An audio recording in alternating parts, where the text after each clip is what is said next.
Alrighty, so today we are going to be talking about something a little bit different. This video is going to try to appeal to wider audiences as well as condense to, the people that regularly watch my videos. And you can tell by the title and the thumbnail, the question that I'm going to try to be answering today is Dokkan Battle worth playing in 2024? Now, the game is entering its 9th year on the global side of things, and we are 9 years and a couple months in on the Japanese version, as you are looking at on the screen right now. The game is going to be synchronizing in schedules during the summer of 2024, so it's going to feel like one version. The languages are just going to be different, and there'll be a couple minor things in between, but if you're watching this video and you want to know if the game is worth it, that's not really going to matter to you right now. So, what I did was I assembled a list of 9 different points, mostly positive, a few negative, just to answer overall the question of, is the game worth playing? Now, to TLDR, I do think it is worth playing, and I'm going to explain to you why in this video. So the first thing I want to talk about, when it comes to the roster, right? If you look at console games, if you look at, old games on the Game Boys and stuff like that, you're thinking of like Boost Fury and things like that, you go way back. The roster of Dokkan is about as expansive as it gets, right? I feel like almost every character in the series has some form of representation, right? Whether it be major, whether it be premium, whether it be free. Every character in the series, I believe at this point, essentially has some form of representation. I know there's a couple minor ones in between that might not have something right now, but if you think about any like Dragon Ball character that excites you, that makes you want to get on the game, this game has it, right? If we just go to the character list, and keep in mind, this is an account that doesn't have every character. We can just look at the array of characters that we see on the screen right now. We go from Tien and Chaozu, to Dr. Wheelo, to Goku and Vegeta from the Future Saga that are in blue, to Ultra Instinct Goku, to Goku and Vegeta Jr., to Goku and Arale, to Goten and Trunks, Kale and Caulifla, the androids, Pilaf and the gang, Maj and Vegeta, Hercule, Super Saiyan 2 Gohan, Goku Bulma Krillin, Goten Gohan Trunks, Captain Ginyu and Goku's Body, Demon King Piccolo, so on and so forth, right? Every character in this game has some form of representation, right?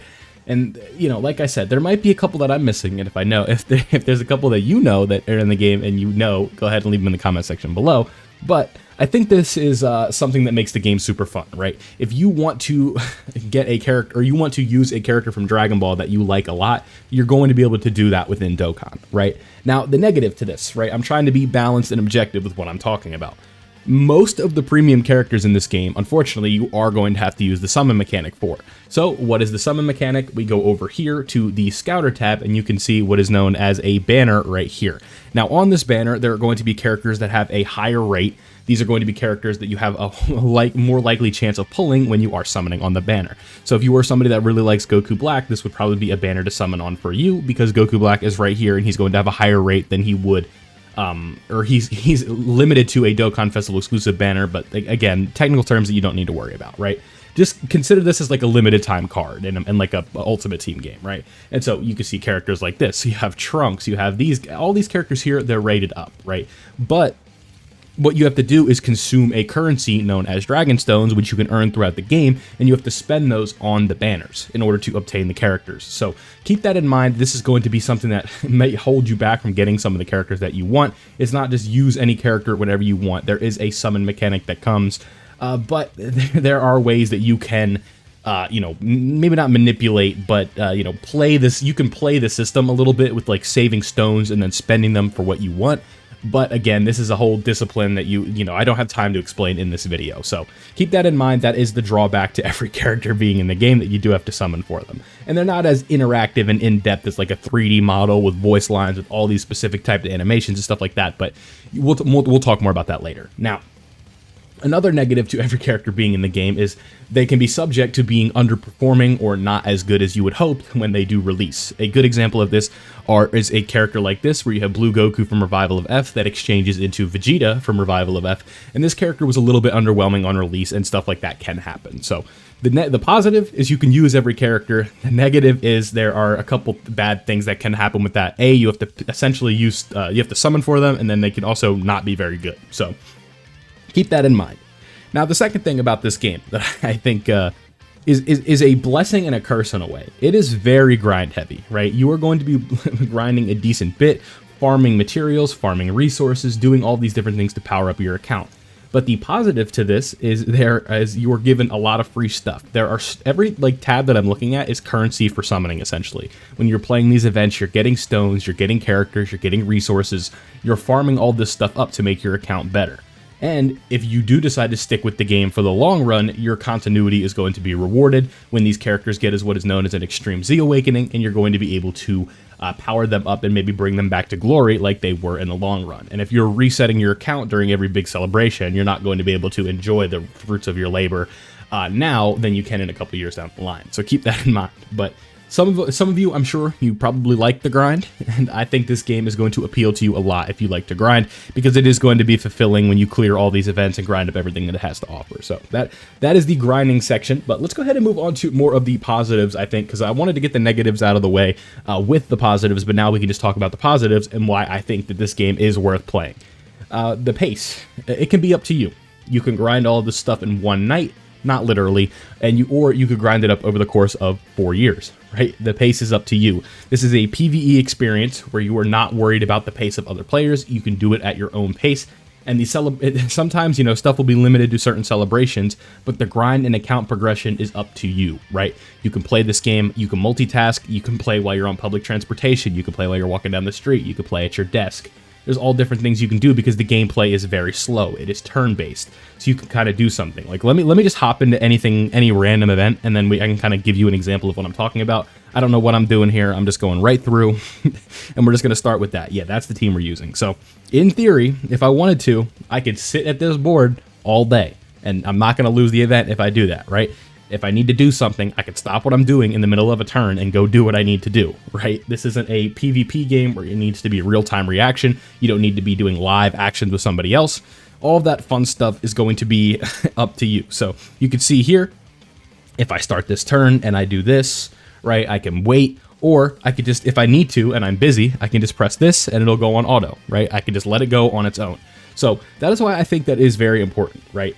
And something that you'll see here in a moment, which is another point that I want to talk about, is the next one, which is the quality of animations, where you're going to be able to kind of recreate fun moments from the Dragon Ball series in the animations that characters have in Dokkan. You can see right here, Mr. Bootanks is doing a super attack that's pretty high quality. This animation is from 4 years ago, so it's not as good as some of the stuff we've seen now, but we're talking like nearly 1-to-1 with the anime or movie, whatever reference it's from, that is going to be within the game, right? I think that is something very important to note and makes this game super exciting. So that is something else. Now, maybe you're somebody that played the game in 2017. Maybe you're somebody that played the game in 2018, right? 2019, maybe even back in 2016, and you were like, this kind of sucks, this is boring, there's not much going on. I have good news for you. The game from 2016, it might as well not even exist compared to what it is now. The core gameplay loop of pressing orbs and doing all that is still the same, but there are so many more intricacies and other things that go into the gameplay and thought now, especially in difficult content, that it essentially feels like a whole new game, right? With everything that's going on, the broadcast of characters, the quality of animations, the numbers being so much higher. I think that is something that's really going to be rewarding and kind of fun to see, because, big numbers equals dopamine, right? And that is something that this game provides in ample qualities now, or in ample quantities now, all things considered. It used to not be like that, but now it is, so that is always good to see. Now, I might lose in this specific fight that I'm doing, but forget about it. It doesn't really matter. We're just, talking right now. So, game is better now than it was back then, and that is very good because it makes for a healthier state, right? Now, if you're somebody that's used to the format that comes with console gaming, you might be used to updates every few months, maybe twice a year, right? Maybe you have not the best group of devs and you barely get any updates, right?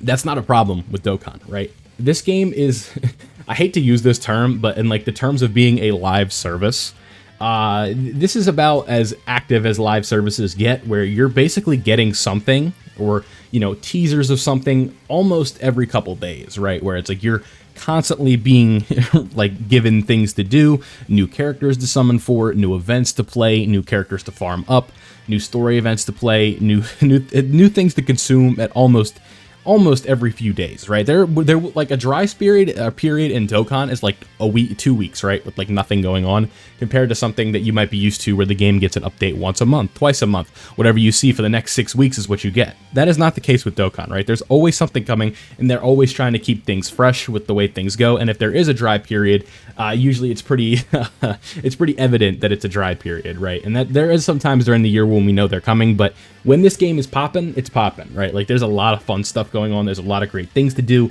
and I think that is kind of the beauty of it, right? There's, especially if you're a newer player, there's always going to be something to do, right? You're not just going to be sitting there twiddling your thumbs. You're always going to be able to grind something. You're always going to be able to farm up a resource. You're always going to be able to progress your account, and that is something that I think really makes this game a lot of fun. Now, this one I'll do quickly. The community for this game, I'd say, is pretty active, right? Even if you go in like the comment section on this video, if you have a question, I'm sure somebody, if not me, will be able to answer it. And I think that is one of the beauties of this thing. Now, you know, you might say, oh, Twitter is toxic. It's Twitter, right? Like there's, you know what I mean? Like there's only so much you can do with that. So I think the community's active. I think like it's not, this game is certainly not dead. And if you have like a problem, I'm sure it'll be able to be solved. Or if you have like a concern or a question, it can be answered. So that is good. Now, the 8th one, challenges that feel fulfilling to complete. When you beat a difficult event that you've been struggling on for like maybe weeks, for days, you just can't seem to get it. In my opinion, that is super satisfying and fulfilling when you have progressed your account to the point where you can do that. And that is a reason that I think would be worthy of playing. And the last point that I have is I think that the system for account progression in this game is extremely satisfying, where when you start with your account and you have like one team, and then you're able to expand that to maybe you can run multiple teams, you have multiple options. I think that is one of the most fun parts about this game, and personally one of the most like satisfying things for me, and one of the reasons that I kept playing this game. If you don't know, I'm somebody that started playing this game like heavily in around 2019. I took a break and then came back in 2020, and I've continued to play since. So this account is the product of about 4 years of grinding now, and I feel, you know, pretty good about where it's at. It can be it could be better, but that's the beauty of it, right? I know that if I keep grinding, we're going to keep progressing on it. So that is something that is super fun. Now, like I said, I think if you want a conclusion to this video, I think if you're somebody that is looking for a new experience, maybe you're somebody that hasn't played like a mobile game before, I think this is a good starting mobile game, because it's also one that's not bombarding you with like ads and stuff like that. It's not like watch this to get a free summon and stuff like that. It's a game that you can be free to play and get away with it. You just have to be responsible, and there are resources out there to help you. If you are someone who wants to consider playing this, I will leave this as a link in the pinned comment. I have a beginner's guide to help explain all of the basic little intricacies of the gameplay and stuff like that, and you'll be able to understand how the game is at its core, right? So I hope this video helped you understand why Dokkan is worth playing in 2024. One thing that I could leave you with, I guess, is that the 9th anniversary will be celebrated at the beginning of July for the global version of the game, which is going to be played in English or whatever native language that you speak. And that is going to be a great time and a super fun celebration. So there's not a better time to start than now, so you can be ready for that. And like I said, I have a beginner's guide linked in the pinned comment. So thank you guys for watching. If you do want to pick up Dokkan, I highly suggest it. And I hope you did enjoy today's video and you found it helpful for you getting started on that. So like I said, thank you guys for watching. Don't forget to leave a like if you did enjoy. Let me know down below what you think of the game, and subscribe if you are new so you don't miss out on any of the content covering the game going forward. Thank you guys for watching. My name's been Vilify, and I'll see you all in the next one.